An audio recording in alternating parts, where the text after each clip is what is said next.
Merci Seigneur Jésus parce que tu es ici, présent par ton Saint-Esprit. Tu agis grandement ce matin. Amen.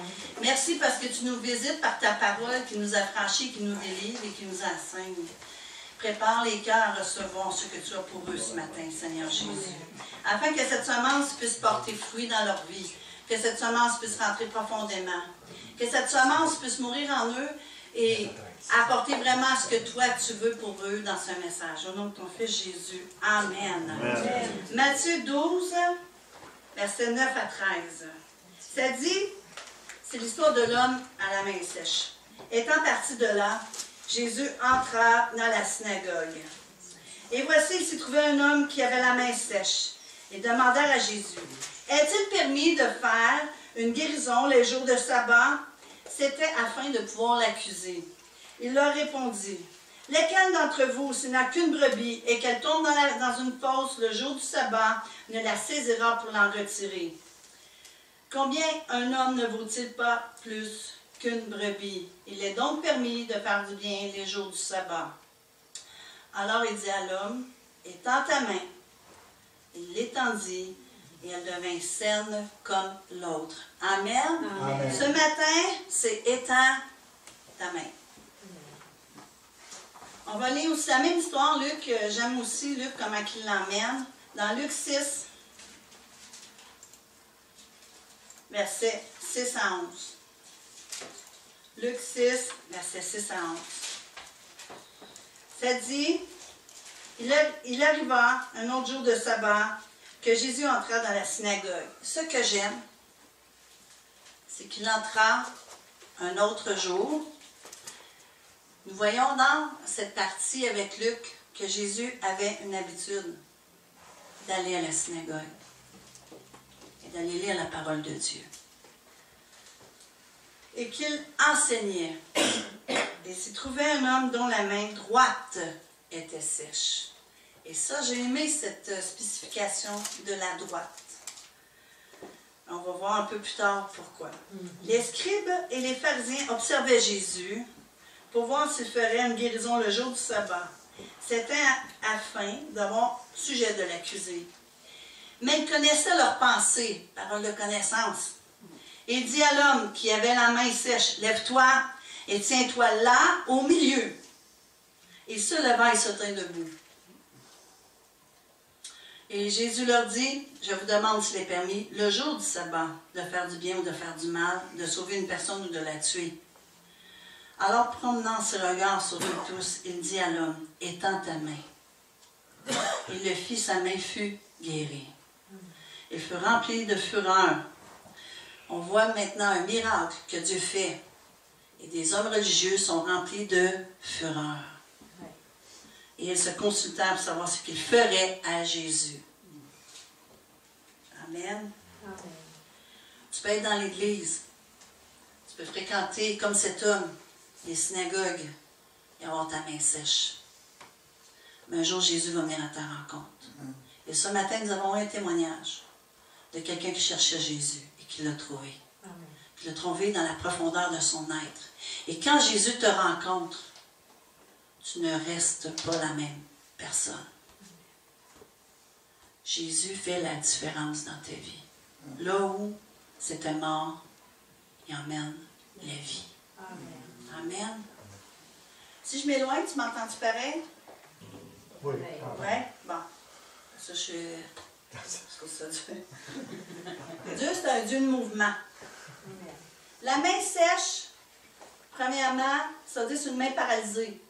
Elle n'a pas de vie. Elle ne bouge pas. C'est comme ça qu'elle appelait une main paralysée. C'est une main sèche. Une main paralysée, souvent, est atrophiée. Elle n'a pas sa pleine capacité. Elle ne peut pas bouger.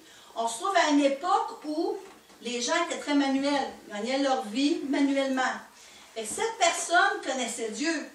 Il allait à la synagogue. Il cherchait la face de Dieu.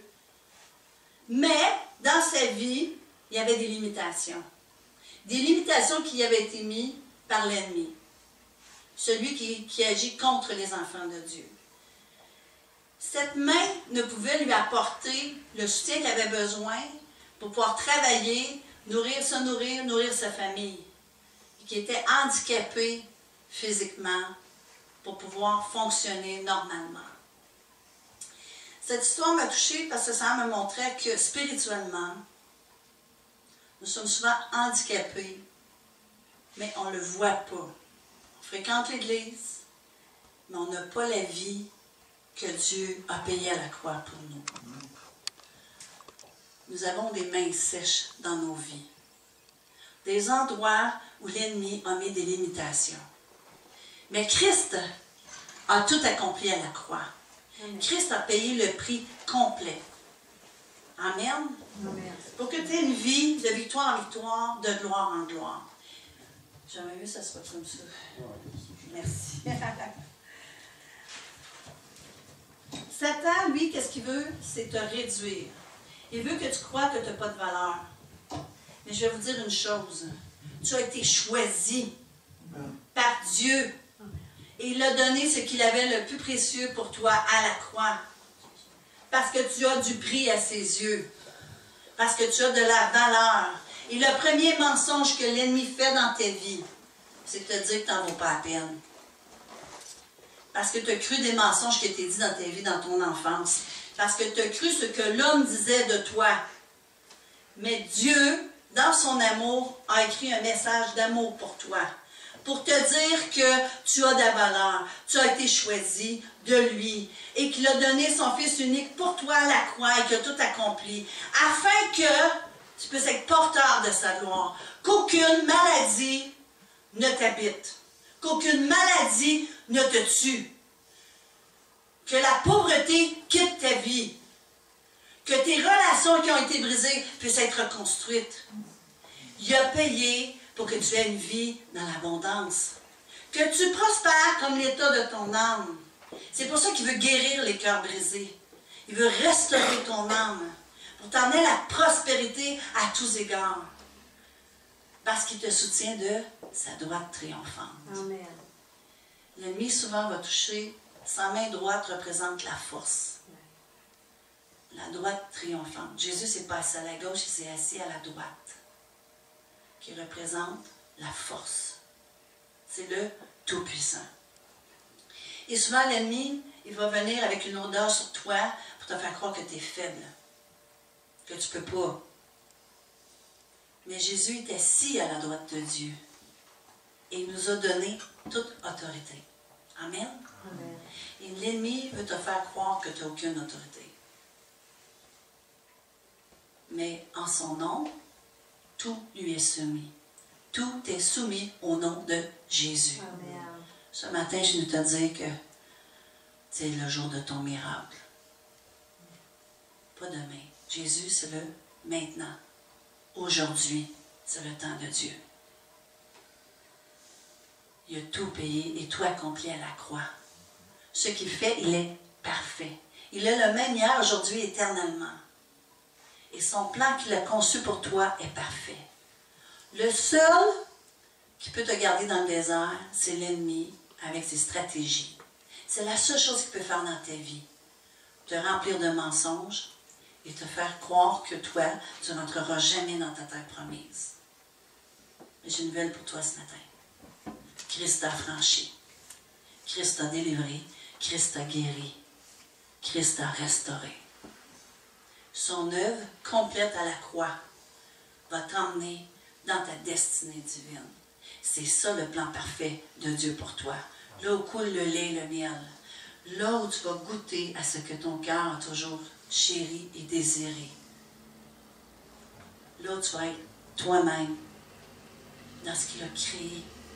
Et ce qui n'est pas bon de toi, il va l'enlever pour le remplacer par son amour. Il va semer en toi sa vie par sa parole, parce que Christ est la parole. Et ce qui t'a franchi, ce qui va te modeler à la ressemblance de Christ, c'est sa parole. Mais la première chose, c'est son amour. Je suis en train d'expérimenter des choses dans ma vie. Je me rends compte que l'amour couvre une multitude de fautes. L'amour guérit les cœurs brisés. L'amour de Dieu a changé ma vie à jamais. Et il veut changer ta vie à jamais. Il veut que, quand tu vas regarder tes choses en arrière, ça soit passé. Il dit, les choses anciennes sont passées. Voici maintenant, toutes choses sont devenues nouvelles. Il est ton espérance. C'est lui qui a payé le prix. Alors, quand une dette est payée, tu n'as pas à leur payer. Les gens pensent que, j'ai un mauvais karma, plein d'histoires comme ça, il faut que je repaye j'ai dû faire une mauvaise vie. C'est payé. Tu n'as aucune facture. C'est marqué néant. Tu n'as rien à payer. Zéro. Jésus a tout payé. Pour toi. Alors, tu n'as pas à vivre la maladie. Tu n'as pas à souffrir. Tu as à prendre les cadeaux qu'il a pour toi à la croix. Nous avons la victoire en lui. Plus que ça, nous sommes plus que victoire, plus que vainqueurs en lui. Il dit que on doit mettre tout, Dieu lui a dit que tout devient sous tes pieds. Qui va emmener les choses sous les pieds de Jésus? Son Église. Qui est son Église? Nous. Quand tu saisis la puissance de la croix et ce que ça peut faire dans ta vie, dans tes enfants, dans ta famille, dans tes finances, dans ta santé, quand tu réalises et que tu te lèves et que tu t'étends la main et que tu vas chercher la bénédiction de Dieu et que tu brises les jougs de l'ennemi sur ta vie qui t'a amené à rester assis, passif et à écouter les mensonges et à croire les mensonges. Quand tu te lèves, juste le mouvement, lève-toi, étends ta main, crois. Sur la parole de Jésus, cet homme a connu son miracle. Pourquoi? Parce que la parole de Dieu nous a franchis. Et c'est la vérité. Et c'est le chemin qui nous emmène à la vie. La vie en abondance. Cet homme avait un choix. Il était devant des hommes religieux de l'époque. Il fréquente la synagogue, il est connu comme quelqu'un qui a un problème avec sa main droite. Imaginez-vous, là, il sait qu'on ressent, les gens, on ressent les choses quand il y en a qui ne sont pas contents. Il ressent que les gens ne sont pas contents que Jésus, le jour du sabbat, ait décidé de faire son miracle dans sa vie. Et cet homme se lève quand même. Malgré ce que l'homme peut penser, tu dois te lever. Parce que l'homme pense dans ta vie ne peut pas t'empêcher de recevoir ce que Dieu a pour toi. Amen. Et cette intimidation-là dans ta vie doit cesser. Tu ne peux pas plaire à l'homme et plaire à Dieu en même temps. Et quand nous cherchons à plaire à l'homme et à se confier à l'homme, ça amène une malédiction dans nos vies. C'est dit, maudit l'homme qui se confie dans l'homme. Cet homme a choisi de croire en Jésus, en la parole de Jésus, et il s'est levé. Les hommes religieux étaient fâchés. Quand tu vas te lever dans ta vie et que tu vas suivre la parole de Dieu, il y en a qui vont se fâcher. Les hommes religieux autour de toi vont se fâcher. Ils ne comprendront pas que tu as entendu la voix de Jésus et que tu y obéis. Ils vont te juger. Ah, on ne peut pas faire ça. Ça ne marche pas comme nos règles à nous. Jésus était venu pour confronter le monde religieux. Il est en train de leur dire, les bergers qui ont une brebis, ils ont le droit, eux, d'aller sauver la brebis qui est en train de se perdre. Moi, je suis le Fils de Dieu. Un homme a plus de valeur qu'un animal. Et si cet homme, qui est dans le peuple choisi de Dieu, aimé par Dieu, a besoin de guérison, je vais le guérir. Il confronte le monde religieux. Il confronte le légalisme. Tu ne peux pas faire ça de même. Voyons donc. C'est pas ça être chrétien. Tu peux te mettre dans un joug, dans un carcan, et tu ne peux plus suivre le Saint-Esprit. Tu n'as plus la liberté d'écouter la voix de Dieu parce que tu dois plaire à l'homme. Et si tu ne fais pas comme je veux, moi, je ne serai pas content. Je vais chercher à tuer ce qui est en vie en toi. Parce que ça me dérange dans mon monde religieux. J'ai plus le contrôle. Et ce que j'enseigne, tu vis le contraire, ça me dérange. Jésus était là pour déranger. Jésus était là pour amener la vérité. Jésus était là pour ramener la pensée de Dieu au peuple de Dieu. Il était là pour accomplir sa mission, comme il fait en chacun de nous. On a grandi dans un monde religieux qui dit « fais pas ci, fais pas ça, fais ça comme ça, fais pas ça comme ça. Vas-y de même, pas de même. Ah là, on a changé, on a une nouvelle mode. Là, tu peux faire ça, tu peux plus faire ça. » Il y a juste Dieu qui ne change jamais. Il y a un même hier, aujourd'hui, éternellement. Ce qu'il disait dans sa parole, il y a 2000 ans, il est encore pareil aujourd'hui. Il est fidèle à sa parole. Alors quand il te dit « lève-toi », réveille-toi, étends-la ta main. Moi, je vais faire ton miracle. Ce que tu vas voir autour de toi, ça ne sera rien pour te rassurer. Écoutez, là, lui, là, il a toujours été à la synagogue. Il est connu par les hommes religieux. Jésus arrive pour enseigner. Il emmène un nouvel enseignement qu'il n'a jamais entendu. Et là, il doit croire en cet homme qui apporte la parole de Dieu, qui lui parle dans son cœur et qui résonne en lui, qui lui donne une nouvelle espérance. Parce que Jésus est mort à la croix pour où il n'y a plus d'espérance dans ta vie. Maintenant, tu as l'espérance. Et tu peux aller le chercher par ta main. Et cet homme qui n'avait plus d'espérance, que sa vie est foutue, il ne peut pas travailler avec sa main droite. Ça veut dire que ça le tient dans un état de pauvreté. Toute sa vie est tenue par sa limitation.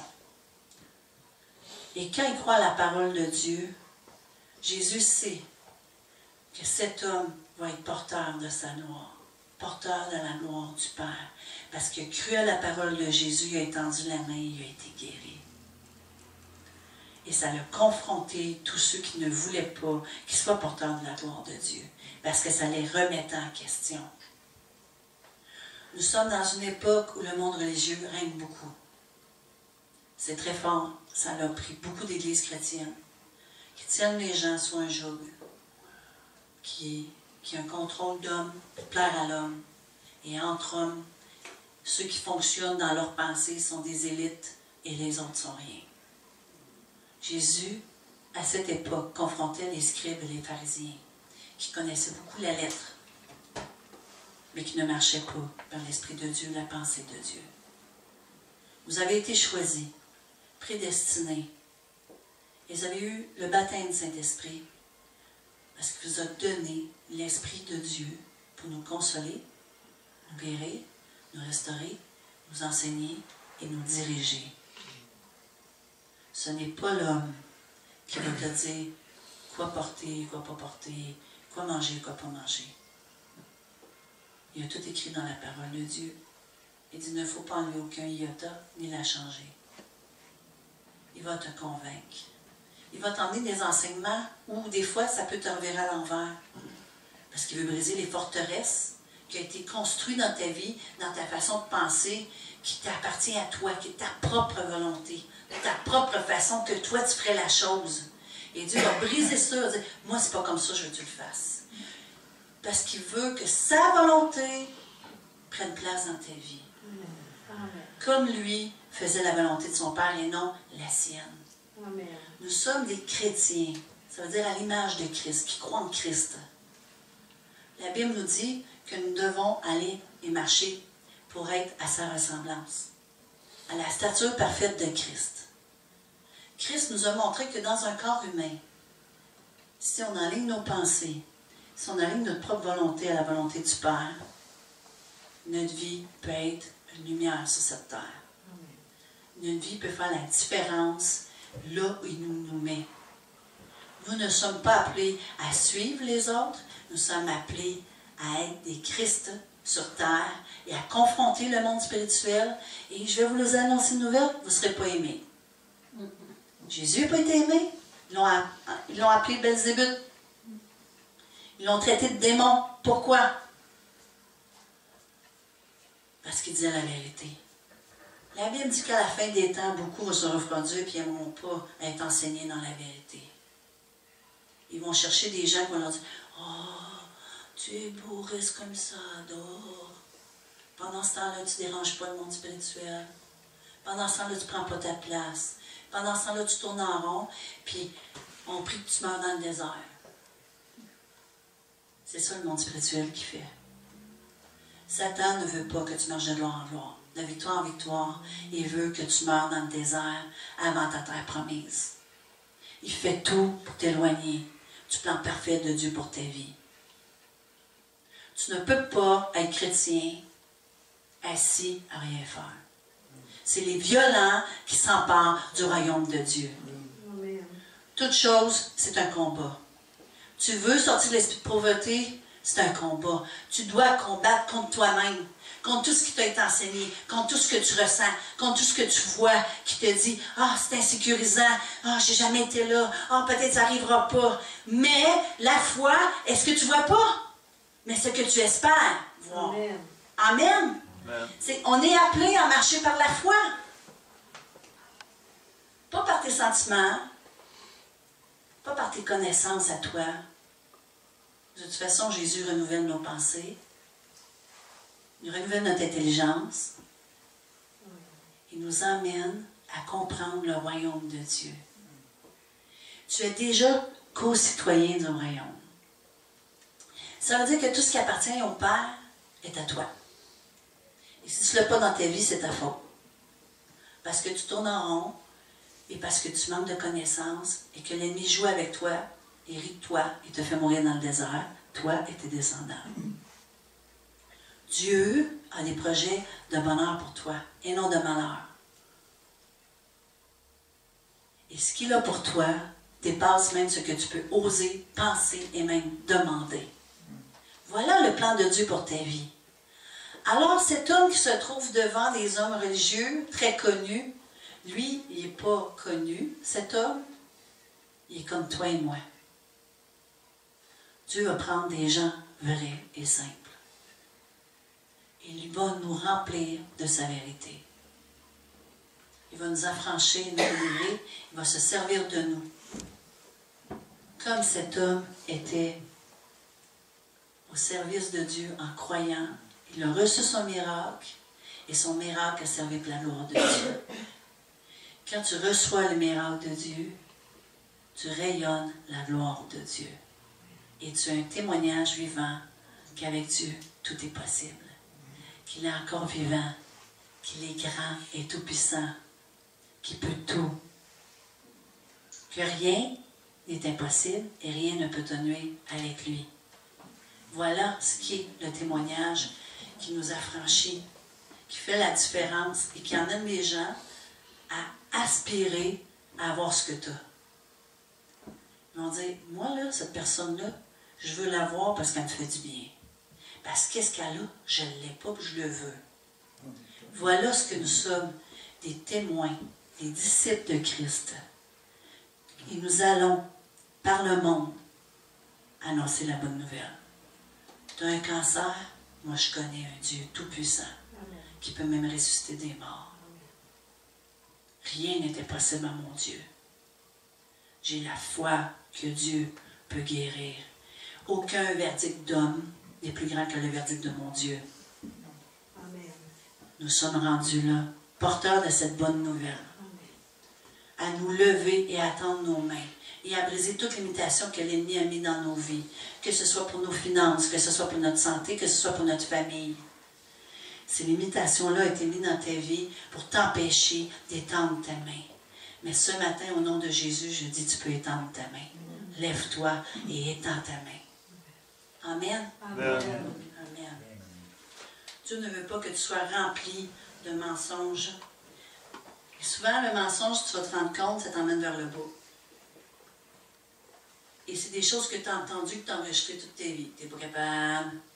Toi, tu n'es pas d'allure. Tu ne réussis rien dans ta vie. Tu ne fais vraiment rien de bon. Tu es né pour un petit pain. Essaye pas de t'en sortir. Toi, tu sais, à chaque fois que tu essaies de t'en sortir, tu tombes. Tu cales. Combien de ces paroles nous ont été dites par des dirigeants dans nos vies? Ah, toi, ça ne donne rien d'investir dans ta vie. Il n'y a jamais rien de bon qui va en sortir.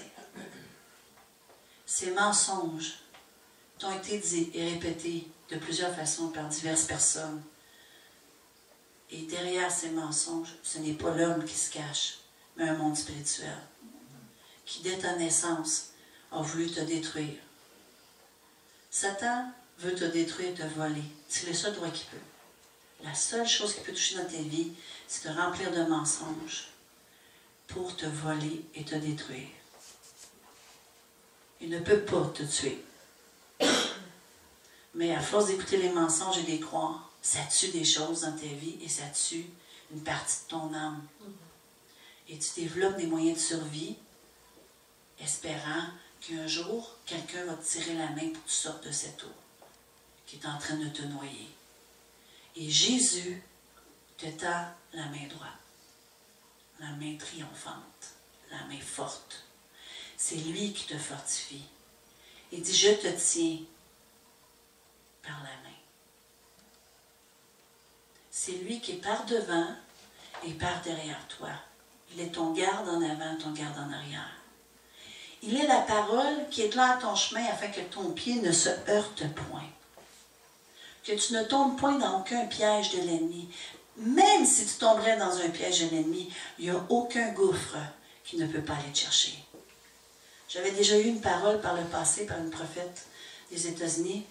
Et le Seigneur m'avait dit, même si tu irais en enfer, je vais te rechercher. J'ai goûté à l'enfer. À un point tel que j'ai dit, c'est ça l'enfer, je ne peux pas y aller. Ni moi, ni ma famille, ni tous ceux que j'aime. Des fois, il permet, pour briser notre tête forte, notre tête de bouc, notre tête d'âme, notre propre volonté, il permet qu'on goûte à des choses de l'enfer pour nous sauver éternellement. Mais ensuite, il fait tout concourir pour notre bien. Amen. Dès que tu cries à lui, sa main est tout de suite là pour te relever. Il te fortifie. Il vient à ton secours. Il te soutient de sa droite triomphante. Alors après, il n'y a plus rien qui peut venir t'écraser, à moins que toi, tu lui dises oui, que tu crois ce mensonge et que tu lui ouvres la porte et que tu la fasses rentrer dans ta vie. Sinon, c'est Jésus qui est à ta table et c'est avec lui que tu manges et c'est avec lui que tu parles et c'est avec lui que tu marches et c'est avec lui que tu vis les bénédictions qu'il y a pour toi. C'est lui qui t'emmène sur un chemin que tu n'aurais jamais pensé marcher. Un chemin où coule le lait et le miel. Et quand je vous dis ça coule, ça coule. Quand Dieu est devant toi et aplanit ton sentier, c'est facile. Tellement que tu te dis, hey, c'est tellement beau, tellement facile, j'entends le pot. Hein? On est habitué de voir le pot. Puis là, ça continue à être beau et facile, puis tu te dis, wow! Il n'y a pas d'autre mot, hein, Claude? Wow! Hein? Là, tu te dis, c'est tellement beau ce que je peux vivre avec mon Dieu. Je suis tellement remplie de son amour et de sa tendresse. Et ce qui me fait vivre est tellement beau que j'aurais même pas osé penser, le demander. Tellement que c'est beau. C'est tellement facile que tout s'emboîte comme un casse-tête. Et j'ai juste à poser le pied et à dire, OK, ça a l'air vite. Ouais, ça a l'air énorme. Ouais, je pourrais avoir peur, mais je te fais confiance. Je m'appuie sur ta parole. Et ta parole m'affranchit. Ta parole me guérit. Ta parole guide mon chemin. M'éclaire. M'emmène dans ma destinée divine. Et rien ne peut me nuire. Parce qu'en ton nom, même les démons sont soumis. Alors, je n'ai pu accepter aucun joug. Le joug, on avait vu ça dans les semaines dernières, que c'est qu'est-ce qu'ils mettent aux bêtes. C'est tellement lourd que la bête, là, tu sais, ses cordes, elle n'a pas le choix d'obéir. C'est ça, un joug. L'ennemi t'en a mis des jougs. Puis tu penses que tu es libre, mais quand il te tourne à droite, là, dans tes pensées, c'est même pas tes pensées, c'est ses pensées, puis tu tournes à droite, puis tu t'éloignes du plan de Dieu. Il t'emmène dans la rébellion, il t'emmène dans la confusion, il t'emmène là, lui, où il veut, parce qu'il ne veut pas que tu rentres dans le plan de Dieu. Il te fait tourner en rond, il t'emmène nulle part, puis il vient te voler.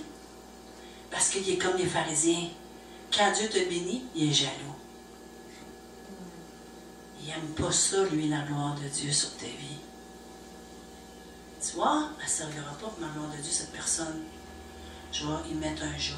Je vais y mettre des limitations. Puis elle va croire qu'elle est obligée d'être dans cette limitation-là. Elle va croire mon mensonge. Puis il vient. Ah, tu as été guéri, tu penses que tu as été guéri, mais non, tu as des douleurs. Tu as été guéri, mais non, tu ne vois pas. Il n'y a rien qui s'est passé. C'est de l'autosuggestion ou n'importe quoi. Et dès que tu acceptes cette pensée, tu as ouvert la porte à ce monde spirituel-là pour qu'il vienne et là, il vient te voler. Ta condition peut devenir même 7 fois pire. C'est quand le monde spirituel est parti de ta vie, tu es affranchi, tu es complètement guéri, tu es complètement délivré. Tu as un combat après. Garde ta porte. On a vu dans les semaines dernières que ta porte, c'est tes pensées. Ils vont venir tout de suite dans tes pensées avec des anciennes pensées, des anciens mensonges, pour que tu rouvres, juste en trouvant ta porte un peu.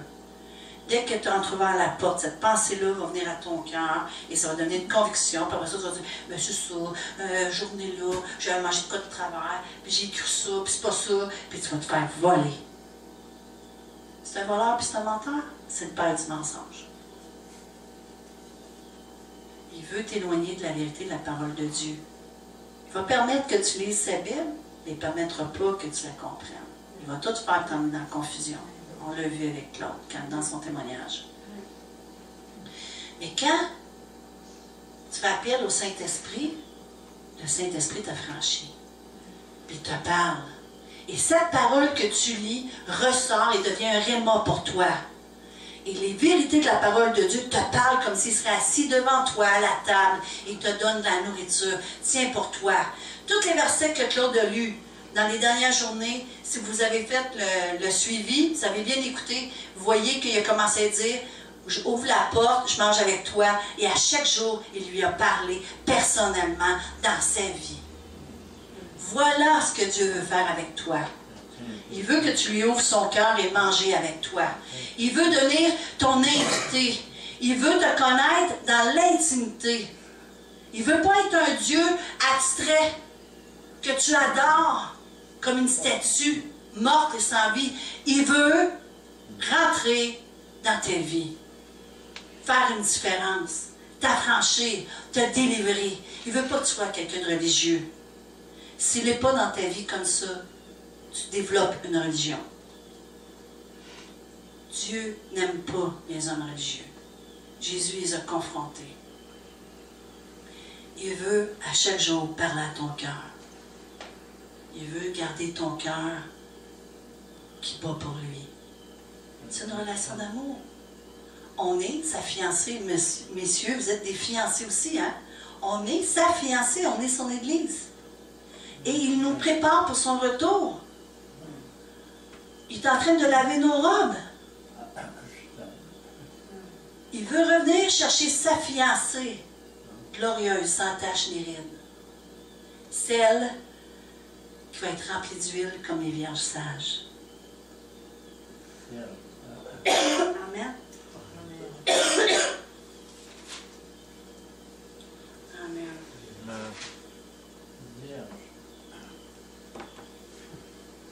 Il y a 3 façons qui peuvent venir aussi. Il peut venir avec le mensonge dans tes pensées et par ta vue, ce que tu vois. Il va sembler que tout ce que tu vois et tout ce que tu entends est contre ce que la Bible dit. Il va jouer avec tous tes sens. Et surtout ton raisonnement. Ça, il aime ça, jouer là-dedans. Il me semble que, je pense que, je crois que, pourtant la Bible est très claire. Mais quand nous commençons avec notre propre façon de penser, là, l'ennemi est content. On commence à analyser nos affaires. Oh, je peux être comme ça, c'est pas ma faute. On devient irresponsable. C'est ma faute. C'est la faute d'eux. Et si je n'aurais pas vécu ça, je ne serais pas eux. Et on commence à raisonner, et à raisonner, et à raisonner. Et on ne laisse pas le Saint-Esprit nous exhorter, nous ramener dans la vérité et de marcher de gloire en gloire. Parce qu'il veut t'affranchir. Pour t'affranchir, il ne faut pas que tu portes de masque. Il faut que tu sois vrai. Il faut que tu sois capable d'être vrai devant lui aussi. Il faut que tu aies conscience que quand même les gens ne te voient pas, tu te vois constamment. Il est partout où tu es. Il sait ce que tu penses, il sait ce que tu fais. Tout ce qu'on nous dit. Et c'est même avant même que tu te lèves et que tu te couches. La Bible dit dans les psaumes. Alors, quand tu commences à raisonner avec Dieu, tu tombes dans une rébellion et dans la désobéissance à sa vérité. Il est en train de dire, ah oui, tu dis dans ta parole, par tes meurtrissures, on est guéri, mais moi, je sens que je ne suis pas guéri. Alors tu ne guéris pas, tu ne m'as pas guéri, puis... Et là, on confine dans notre bouche ce qu'on a pensé qui est du mensonge. Et on se fait voler. Il y a une chose très importante que vous devez avoir conscience. Ce qui sort de ta bouche, et je vais vous le répéter, ça fait encore 2 fois, mercredi j'ai dit la même chose. Ce qui sort de ta bouche ne revient pas à toi sans avoir fait son effet. Tu peux être comme Job, confesser ce que tu crains. Job a dit, ce que j'ai craint, je l'ai vécu. Ça veut dire, ce qui avait peur de vivre, de perdre ses enfants, puis d'avoir la maladie, il l'a vécu. Il le craignait. Il s'en nourrissait de ses peurs. Et voilà une stratégie de l'ennemi dans nos vies. Tu as peur de manquer d'argent, tu as peur de pas trouver de travail, tu as tellement peur que ça te paralyse, ça t'intimide. Et quand tu arrives devant quelqu'un pour trouver un travail, tu n'es pas en confiance, tu es devant quelqu'un d'insécure, puis tu ne seras pas engagé. Tu vas dire, je ne comprends pas, pourtant j'ai des profils. Mais tu es nourri de ta peur. La peur est le contraire de la foi. Et la peur est l'outil que Satan utilise pour briser ta foi. Parce que la foi, c'est des choses que tu espères, mais que tu ne vois pas. Et la parole de Dieu, si tu te mets à la confesser dans ta vie, et si tu dis, par ces meurtrissures, je suis guéri. Aucune maladie ne peut tenir, parce que le sang de Christ a tout payé. Quand tu dis Dieu pourvoit tous mes besoins, et tu le crois, tu vas voir la gloire de Dieu. Parce que la Bible dit, crois seulement, et tu verras la gloire de Dieu. Et la bouche, c'est de l'abondance du cœur que la bouche parle. Alors, ce que ta bouche parle, si elle parle des problèmes, c'est que ce que tu crois, c'est que Jésus n'est pas la solution.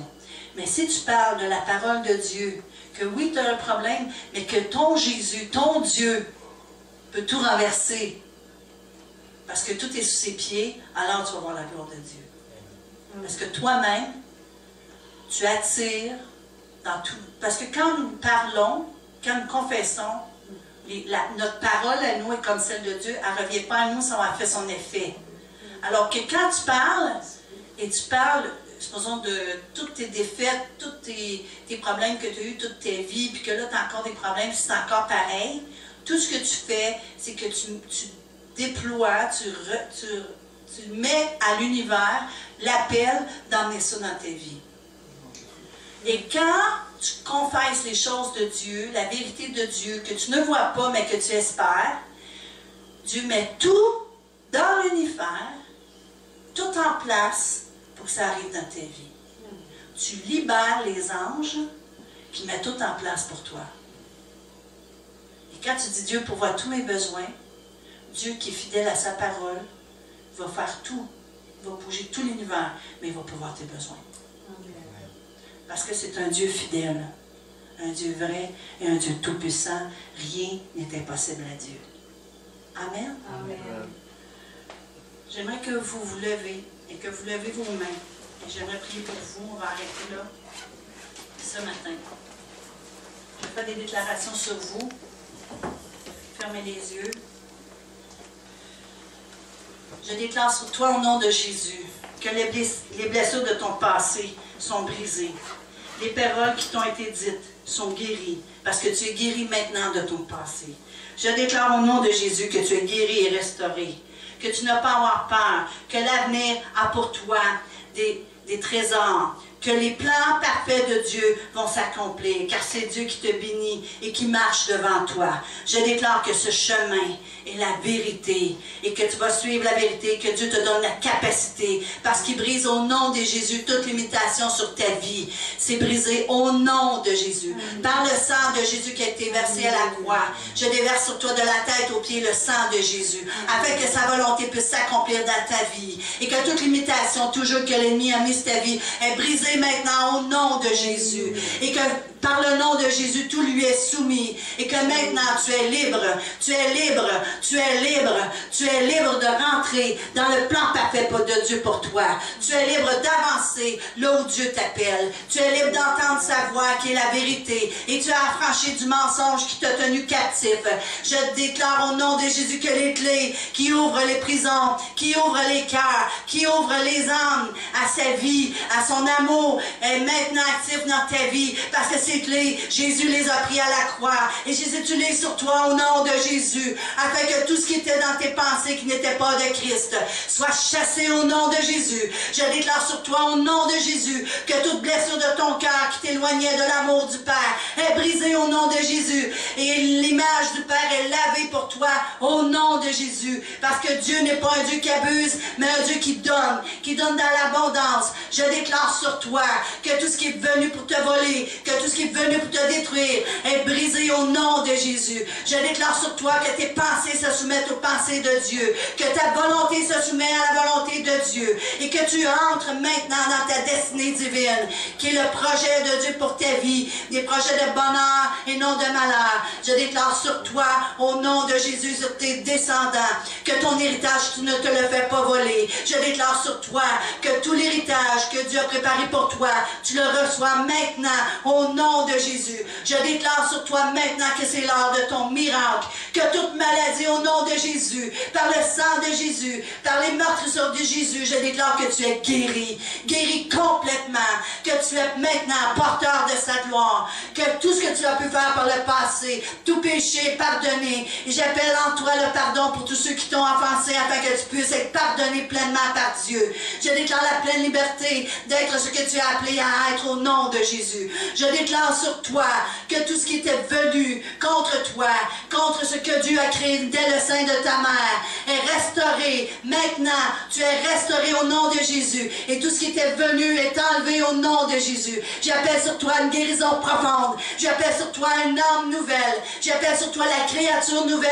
en Jésus. J'appelle sur toi que tout ce qui était venu est brisé, que tout joug est brisé, que tout ennemi est chassé, et que maintenant tu es libre, complètement affranchi, complètement guéri, complètement restauré, au nom de Jésus-Christ. Amen.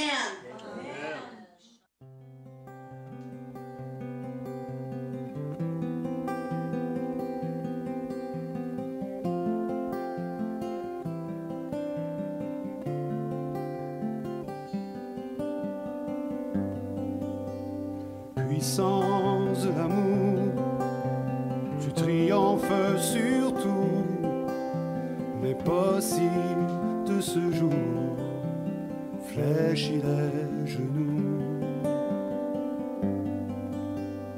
Tu donnes une parole et les manifester. Tu écris sur le sol, les pierres sont relâchées.